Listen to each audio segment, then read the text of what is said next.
تو قرآن آپ کو راستہ بتائے گا کہ تمہیں جھوٹ نہیں بولنا ہے، تمہیں غیبت نہیں کرنی ہے، تمہیں چغلی نہیں کھانی ہے، تمہیں فتنہ پیدا نہیں کرنا ہے، تمہیں آپس میں محبت اور اخلاق کے ساتھ زندگی بسر کرنی ہے۔ اور قرآن کو جب بھی پڑھیں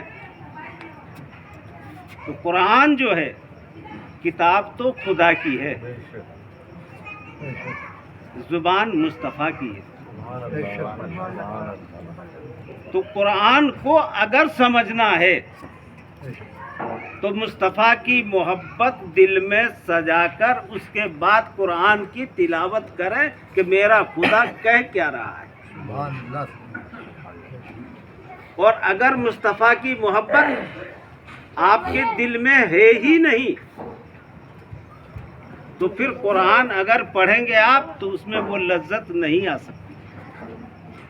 بہت سارے لوگ ہیں کہ جن کے دل میں رسول پاک کی محبت نہیں ہے، وہ بھی رات دن قرآن پڑھ رہے ہیں لیکن ان کی اہمیت کو سمجھ ہی نہیں پاتے۔ بصر تو سمجھ میں آ جاتا ہے اس کے، لیکن طٰہٰ یاسین سمجھ میں نہیں آتا، کاف ہا یا عین صاد سمجھ میں نہیں آتا کہ یہ معاملہ کیا ہے۔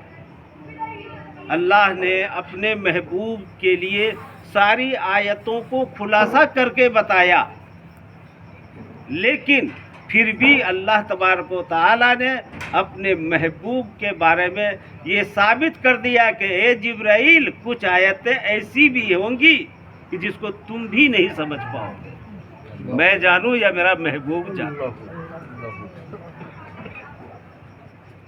تو قرآن ہمیں یہ سب کچھ کی تعلیم دے رہا ہے، تو ہمیں ضرورت ہے کہ ہم پہلے مصطفیٰ کے عشق میں ڈوب جائیں، اس کے بعد قرآن کو کھول کر جب اس کی آیتوں کا ہم مطالعہ کریں تو پتہ چلے گا کہ واقعی کیا کیا عشق ہے، کیا محبت ہے، اور مصطفیٰ جان رحمت کی کیا تعظیم و تکریم ہے، کون سی ایسی ادا ہے کہ جو قرآن میں موجود نہیں ہے۔ آج ہم قرآن کو یا تو طاق پہ رکھتے ہیں یا پھر مرنے کے بعد نکالتے ہیں۔ دوسری بات کہ قرآن جو ہے پڑھنے کا حکم دیا گیا ہے، پڑھوانے کا کہاں دیا ہے یہ بتائیے پہلے آپ۔ رشتہ داروں وغیرہ کو میت کو بھی بخشنے کے بارے میں آیا ہے کہ قرآن پڑھو اور بخشو، یہی ہے نا۔ اب ہم پڑھتے کون ہیں؟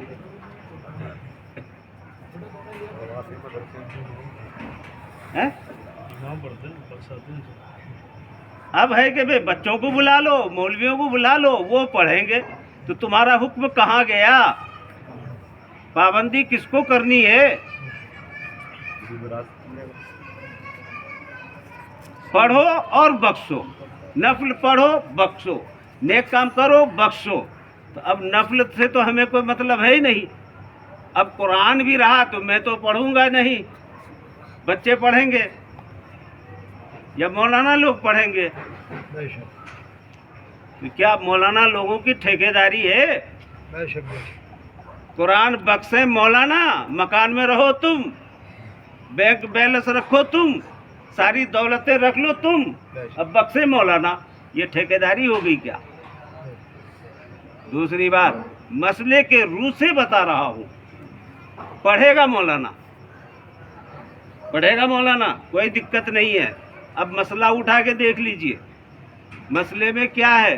3 دن سے پہلے قرآن ختم نہیں کر سکتے، جائز نہیں ہے، یہ شرعی حکم ہے۔ اور اگر اولیاء کرام کی کتابوں کو پڑھیں گے، سوانے پڑھیں گے، تو وہ لوگ تو ایک رات میں قرآن پڑھ لیا کرتے۔ ہمارا تعلق ان کی زندگی سے نہیں ہے، وہ معاملہ الگ، ہمارا معاملہ الگ۔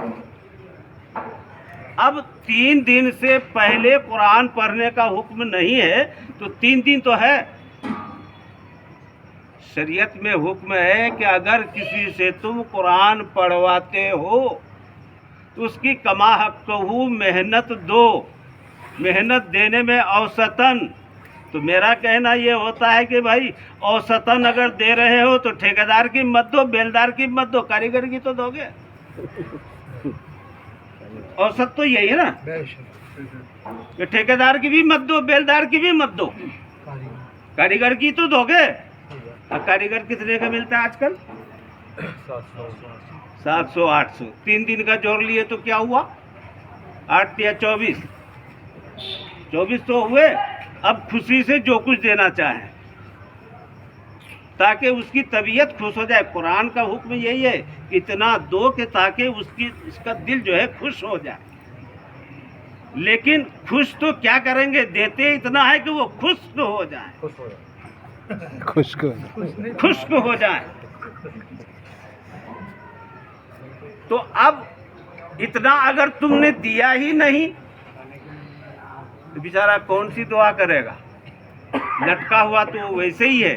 اللہ جانے پڑھ تو دیا، کیا دے گا نہیں دے گا. باپ کے نام کی بخشش کی دعا کر دو بھائی. اب جب بعد میں جب اس کے ہاتھ میں دیا 51 روپے 21 روپے، پتہ چلا میڈیکل پہ گیا، گلا جو خشک ہوا اس کی دوائی دینے کے لیے میڈیکل والا انکار کر رہا ہے، اتنے پیسوں میں ہوگا ہی نہیں. تو پھر قرآن کو آپ سمجھ کیا رہے ہیں؟ بے شک.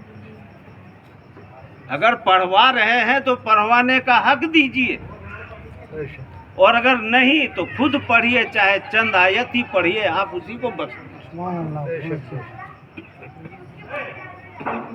باقی قرآن کوئی آسان چیز نہیں ہے.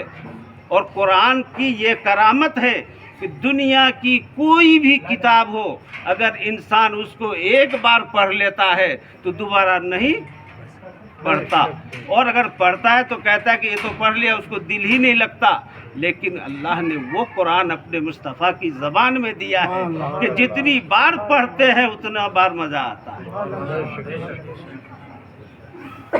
انسان دن دن بھر پڑھے، رات رات پڑھے، پڑھتا ہی چلا جاتا ہے. بے شک. تو حضرات یہ قرآن کو اتنا آسان بھی مت سمجھیے کہ بخشش کا ذریعہ ہے. بخشش تو ہوگی آپ کے اعمال کے مطابق. بے شک.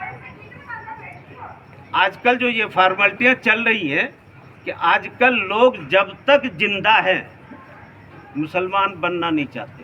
بے شک. میں کڑوی بات کہتا ہوں، جب تک زندہ رہتا ہے نا تو مسلمان بننا نہیں چاہتا. مر جانے کے بعد اس کو مسلمان بنایا جاتا ہے. بنایا جاتا ہے کہ نہیں؟ جب مرتا ہے تب کہتا ہے عبد الرحمن کا انتقال ہو گیا، اعلان کرتے ہیں. اب اس کا ناپ سے کفن چاہیے، عطر چاہیے، گلاب چاہیے، اگربتی چاہیے، ملتانی مٹی بھی چاہیے. کیوں استنجا کرائیں گے؟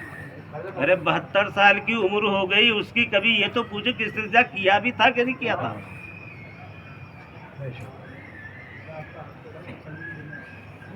اب آج اس کے اسلام کے مطابق ہر چیز لائی جا رہی ہے کہ مسلمان مرا ہے. ارے جب تک زندہ رہا مسلمان بنا ہی کب؟ اذان کس کے لیے ہو رہی تھی؟ نماز کیوں ہو رہی تھی؟ قرآن کس کے لیے آیا تھا؟ تسبیح و تحلیل کس کے لیے آئی تھی؟ وہ سب چیزوں سے ناکارا. اب مر گیا تو بن گیا مسلمان. میرے دوستوں بزرگوں، ان فارملٹیوں سے اپنے آپ کو آزاد ہو جائیں اور سچا اور پکا مسلمان بن جائیں تو اللہ تعالیٰ آپ کے اعمال سے ہی آپ کو بخش دے گا اور آپ کے درجے بلند کرے گا. باقی ان چیزوں پر منحصر مت رہیے. آج کل ایک فیشن چل گیا ہے، 18 قرآن، 20 قرآن، 30 قرآن، 40 قرآن. اب کون قرآن ہے بھیا وہی جانے. اور آج کل مدرسوں میں تو ایک یہ اور بھی ڈبل فیشن چل گیا ہے، 10 روپے 20 روپے میں قرآن. اب وہ کون سا قرآن دیتا ہے یہ اللہ بہتر جانتا ہے. باقی اگر ہم بزرگوں کی جب ہم سوانح عمری پڑھتے ہیں تو پڑھنا اس کو کہا جاتا ہے. باجید بستانی رحمۃ اللہ تعالی علیہ